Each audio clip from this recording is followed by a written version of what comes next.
Hi, Todd Warren here in the Forecast Center with the Tuesday edition of look at any weather worries we may have. And we'll start off with what could be a concern for some in the Atlantic. Kind of doubtful we'll see this disturbance, Tropical Storm Erin, impact the ArkLaTex in any way, but it's worth watching. Really haven't seen much in its change in its path or strength here since yesterday. Max wind still sitting at 45 miles per hour, and the latest outlook from the National Hurricane Center shows a little bit of a southerly component in that westerly course.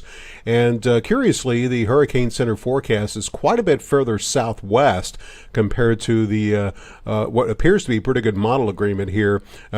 Tracking the storm further to the northeast. So it does appear as if we will see a recurve at some point, taking the system between the U.S. East Coast and Bermuda as we move through next week. It does still appear as if we'll see Erin become a hurricane Wednesday night into Thursday, or a major hurricane sometime this weekend. So again, we'll be watching for that turn, which is expected to begin this weekend. If that doesn't happen, obviously, we'll have more concerns with the system as it continues to move further and further to the west. But model's still showing a pretty good turn towards the northwest and eventually to the north and northeast here in the coming week to 10 days. Here at home, we're still watching that upper level trough, which is stretched across the southern plains. We have once again today seen those scattered showers and thunderstorms develop.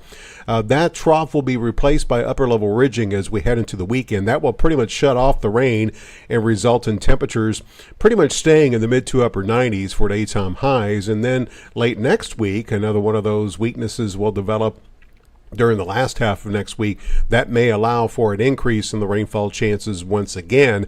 But any rain that we see here in the next couple of days and again late next week will be very scattered in nature, and severe weather is looking doubtful, although obviously, as is usually the case, any thunderstorm can produce some rather gusty wind. That being said, weather worry index today still a 2, which is common for this time of year. We'll be watching those scattered thunderstorms for that gusty wind. And also keep in mind the heat index could approach 105 at times here in the coming week, so heat could also end up being a concern. As details in your forecast here for the next 10 days show that chance for the scattered thunderstorm through Thursday, decreasing Friday and Saturday, should end the weekend and begin next week with dry conditions. And then during the last half of next week, we'll see an increase in that chance for the rain once again. Daytime highs mainly in the mid to upper 90s. Overnight lows here in the next 10 days will likely stay in the middle 70s.